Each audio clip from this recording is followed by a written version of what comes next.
Vamos a ver la segunda parte del límite funcional correspondiente a la unidad 3, propiedades de los límites. Tenemos muchas propiedades para ver. Vamos a decir que el límite de una constante es la misma constante, ¿sí? Tenemos una función constante y decimos que su límite va a ser una constante, ya sea que x tienda a un valor a o tienda a infinito. Veamos en el gráfico cómo sería esto. Nos acercamos por la derecha y por la izquierda el valor a y el límite de la función a qué va a corresponder, a ese valor constante. Por eso decimos que el límite de la constante es la misma constante. Y si x tendiera a más infinito, por ejemplo, ¿sí? Para una constante cualquiera c, ¿qué ocurre? Por más que tienda a más infinito, ¿a dónde tiende el valor del límite? Siempre va a tender a una constante. Por ejemplo, límite para cuando x tiende a 5 de 3 va a ser igual a 3. El límite para cuando x tiende a más infinito de 17 va a ser igual a 17. El límite para cuando x tienda a menos infinito de menos 6 será la constante menos 6. Vamos a decir que el límite de la suma algebraica de dos o más funciones de una misma variable, pero en un número finito, esa cantidad de sumandos, va a ser igual a ¿qué cosa? A la suma de cada uno de los límites para dichas funciones. Entonces, el límite de una suma es igual a la suma de los límites. Cada uno de estos límites nos va a dar un valor límite, ¿sí? Y dicha suma nos dará el límite de toda la función. Por ejemplo, tenemos límite para cuando x tiende a 2 de 3x más x cuadrado menos 3 a la x. Entonces, límite de una suma, siempre recordemos que hablamos de suma algebraica, puede contener esa suma signo más menos, le decimos suma de todas formas. Entonces, el límite de una suma es igual a la suma de los límites. En este caso, tenemos límite para cuando x tiende a 2 de 3x. Recordemos que la operación de paso al límite que dice que reemplacemos el valor de tendencia en la variable. El valor de tendencia en la variable. En cada vez que aparezca. Entonces, vamos a hacer 3 por 2, 6, 2 al cuadrado, 4, menos 3 al cuadrado, 9. Todo esto nos da 1. El límite del producto de un número finito de funciones de una misma variable es igual al producto de los límites para cada una de esas funciones. Veamos un ejemplo. ¿Sí? Recordemos, cada uno de estos límites nos va a dar un valor límite y su producto nos dará el límite total. Entonces, límite para cuando x tiende a 4 de la raíz cuadrada de x por 3 a la x. Eso va a ser igual límite del producto. Entonces, es igual al producto de los límites. Entonces, límite para cuando x tiende a 4 de la raíz cuadrada de 4 nos da 2. El límite para cuando x tiende a 4 de 4 nos da 4. Perdón, de x nos da 4. Y el límite para cuando x tiende a 4 de 3 a la cuarta, 81. Realizamos el producto, nos da 648. Ahora, el límite del producto de una constante por una función es igual a la constante por el límite de la función. ¿Por qué es esto? Recién dijimos que el límite de un producto es el producto de los límites. ¿Qué haríamos? Límite para cuando x tiende a de c por el límite para cuando x tiende a de f de x. ¿Pero qué dijimos? Que el límite de una constante era la misma constante. Entonces, ponemos directamente que es la constante. ¿Sí? Nos basamos en que ya sabemos que el límite de una constante es la constante. Entonces, cuando tenemos el límite de una constante por una función, decimos que es igual a la constante por el límite de la función. Eso nos dará la constante por el valor hallado del límite, que nos dará el límite de ese cálculo. Ejemplo, si tenemos el límite para cuando x tiende a 5 de menos 3 por 2 a la x, entonces vamos a decir que tenemos la constante por el límite de la función. Ahora, si tomamos límite, 5 lo reemplazamos en x, nos queda 2 a la quinta. Entonces, menos 3 por 2 a la quinta nos da menos 96. El límite de un cociente de dos funciones de una misma variable es igual al cociente de los límites de cada una de las funciones, siempre que el denominador sea como distinto de 0. Veamos el ejemplo. Tenemos el límite para cuando x tiende a 2 de 3x cuadrado sobre 3 a la x. Entonces, el límite del cociente es igual al cociente de los límites. Como el límite es para cuando x tiende a 2, vamos a tomar límite y nos queda 3 por 2 al cuadrado sobre 3 al cuadrado. Eso va a ser igual a 3 por 4, 12, sobre 9 nos dará 4 tercios. Es muy importante tener en cuenta, lo mencionamos ahora, que para que exista el límite en una función para cuando x tiende a, los límites laterales deben ser iguales e iguales a un número único y finito. Entonces, es importante, ¿sí?, siempre tener en cuenta esa idea, sobre todo pensando la existencia del límite para realizar las definiciones, en realidad para enumerar las propiedades. Vamos a ver el límite de una función potencial. F de x es igual a x a la n. Entonces, vamos a analizar el caso de cuando la variable tiende a 0 y cuando la variable tiende a infinito. Y vamos a ver las variantes que pueden presentarse según cómo son los exponentes, positivos o negativos. En este primer caso, tendencia a 0 de la variable independiente y exponente positivo. Entonces, si tomamos límite, nos queda 0 a la n, y 0 a la n nos dará el resultado 0. En cambio, si tomamos límite para cuando x tiende a 0 de x, pero el exponente es negativo, ¿qué va a ocurrir? Nos va a quedar 0 elevado a la menos n. Tomando la recíproca para trabajar el signo negativo, nos queda 1 dividido 0 a la n. 0 a la n nos dará 0. Y 1 dividido 0, el límite, ¿sí?, para esa expresión nos dará como tendencia infinito. En el caso de la que tendencia de la variable sea a infinito, entonces lo que vamos a analizar también es cuando sea positivo, ¿qué va a ocurrir?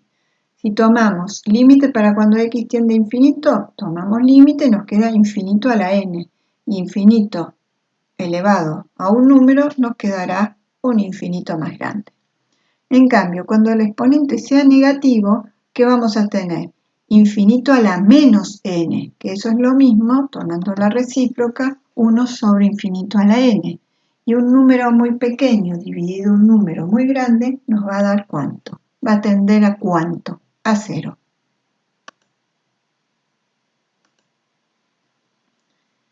El límite de una función exponencial es igual a la base elevada al límite del exponente. Entonces tenemos b a la f de x. Eso va a ser igual a ¿qué cosa? A la base elevada al límite del exponente. Recordemos que en una función exponencial la base es una constante. Si hacemos límite de la constante es la misma constante y entonces vamos a tener que esto es la constante, o sea, la base elevada al límite del exponente. Veamos un ejemplo.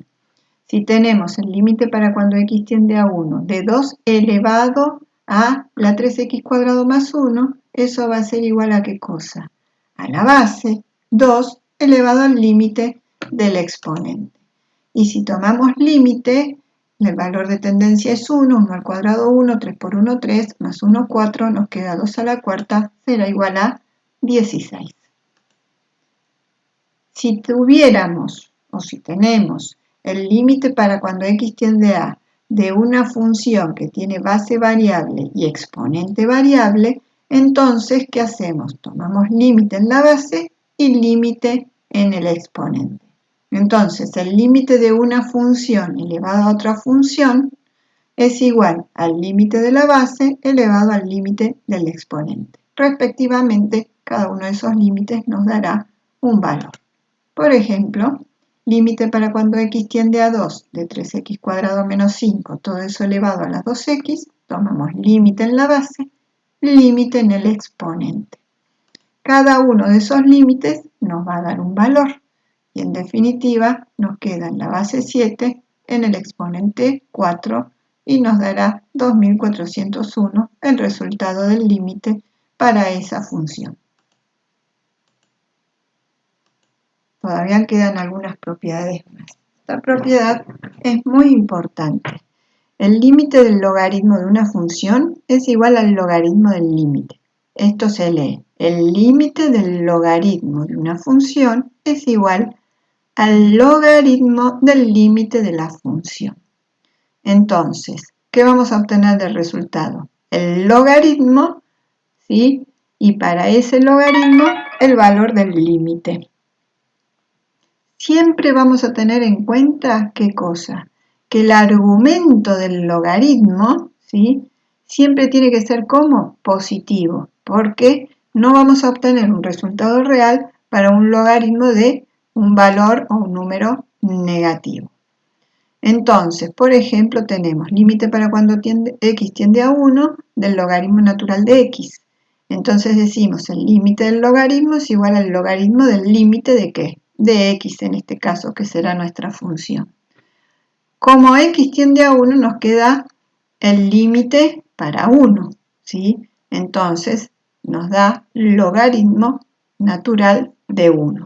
Y el logaritmo natural de 1, ¿a cuánto será igual? A 0. Otra propiedad que usa la misma alternativa es la raíz enésima. Vamos a decir que el límite de la raíz enésima de una función es igual a la raíz enésima del límite de la función.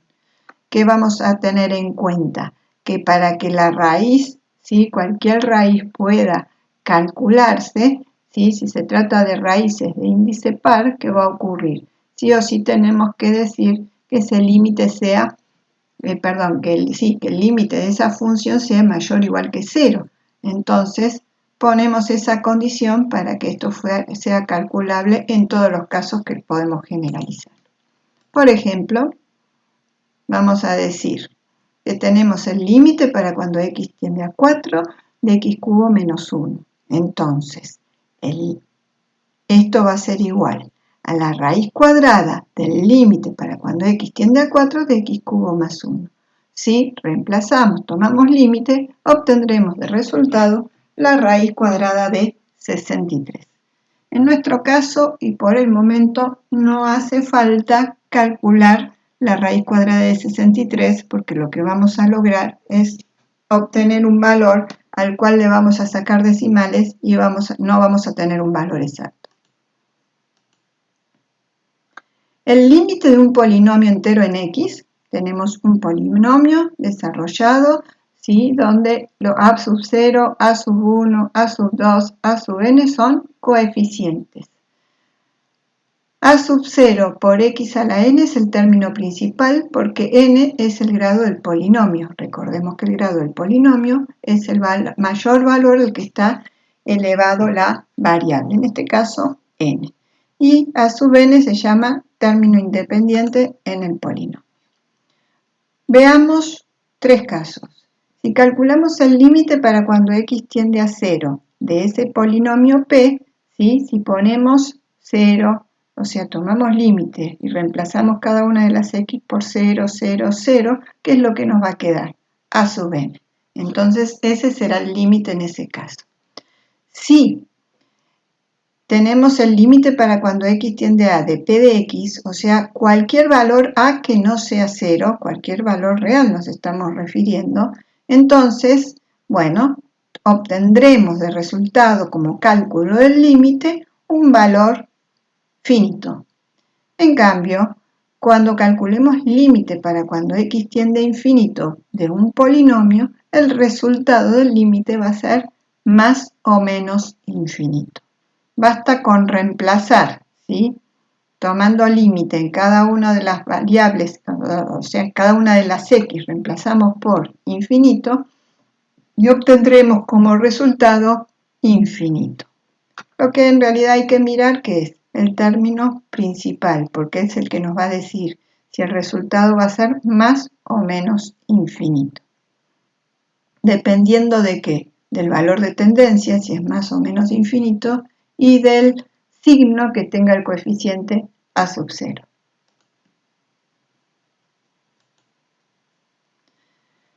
El límite de un cociente de dos polinomios enteros en x se puede generalizar cuánto nos va a dar según cómo sean los grados de los polinomios numerador y denominador. Entonces, vamos a ver cómo sería cada uno de los casos. Si el grado del polinomio numerador, ¿sí?, que en este caso es n según lo expresamos, es menor que el grado del polinomio denominador, entonces el resultado del límite va a ser 0. Si los grados de los polinomios numerador y denominador respectivamente son iguales, entonces el límite va a ser el cociente de los coeficientes principales. Término principal acá, término principal en el denominador, entonces el límite va a ser igual al cociente de los coeficientes principales. En cambio, si el grado del polinomio numerador es mayor que el grado del polinomio denominador, o sea, n mayor que m, el resultado del cálculo del límite va a ser más o menos infinito. Nuevamente, este más o menos infinito va a depender, ¿sí?, de los coeficientes principales y los valores de tendencia. Si tuviéramos el caso de cociente de polinomio, pero valor de tendencia a 0, ¿qué va a ocurrir? Reemplazamos por 0 cada una de las x y nos va a quedar ¿qué cosa? El cociente de los términos independientes. Y ese será el valor del límite. Veamos ejemplos para el caso de la tendencia a infinito del cociente de polinomios. Recién dijimos una generalización. Dijimos que si el grado del polinomio numerador es mayor que el grado del polinomio denominador, esto nos iba a dar más o menos infinito. El procedimiento para determinarlo, hay un procedimiento algebraico, yo les muestro uno, no es el único, pero los otros procedimientos que se pudieran hacer son todos equivalentes. ¿Qué podemos hacer? Buscar entre el numerador y el denominador la variable elevada al mayor exponente. Cuando la encontramos, en este caso va a ser x cubo, vamos a sacar factor común x cubo tanto en el numerador como en el denominador. Recuerden que para sacar factor común, ¿qué era lo que teníamos que hacer?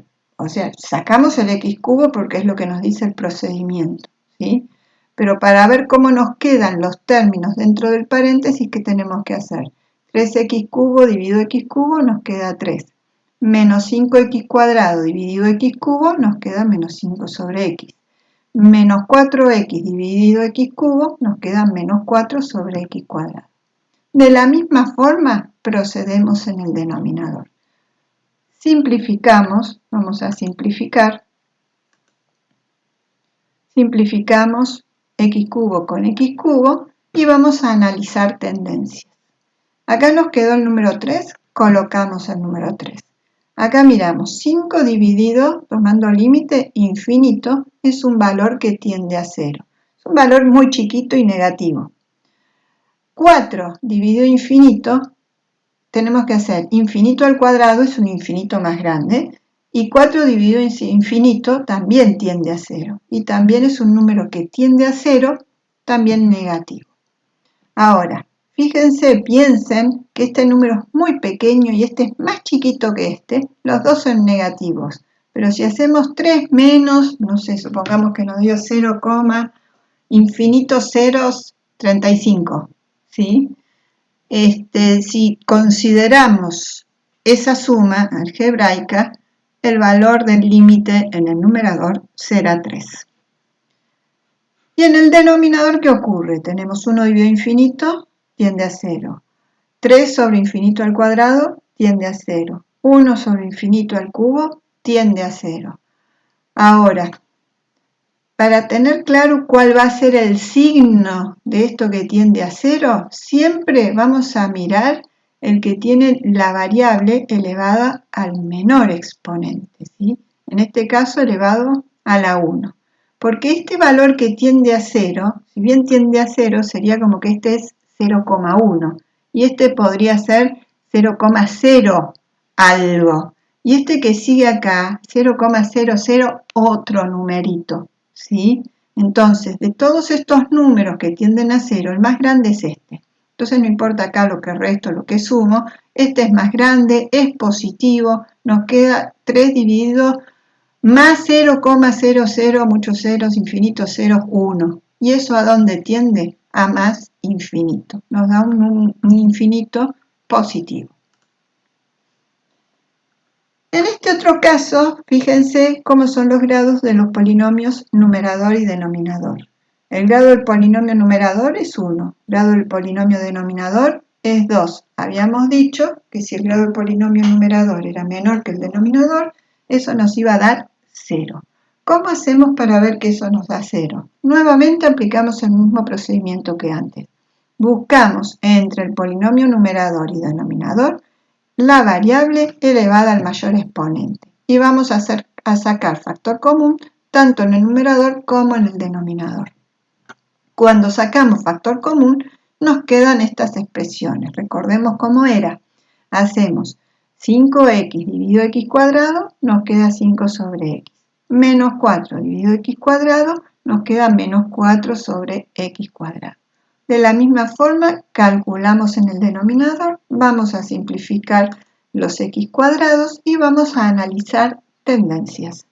Tomamos límites, 5 dividido infinito tiende a 0, 4 dividido infinito al cuadrado también tiende a 0. Acá en el denominador, el 1, la constante, pues el límite de una constante es la constante. 3 sobre infinito tiende a 0, 1 sobre infinito al cuadrado tiende a 0. Entonces, un número muy chiquito que tiende a 0, dividido cualquier constante o cualquier número que nos va a dar 0. Y el último caso, tenemos el grado del polinomio numerador es 2, el grado del polinomio denominador es 2. Dijimos en la generalización que eso iba a ser igual al cociente de los coeficientes principales. Pero ¿cómo procedemos? Buscamos entre los dos polinomios la variable elevada al mayor exponente, como son del mismo grado, es x cuadrado, lo sacamos de factor común y analizamos tendencias. ¿Sí? Simplificamos acá, analizamos tendencias y nos queda 7 medios de resultado. Bueno, y esto ha sido todo sobre el tema propiedades de los límites.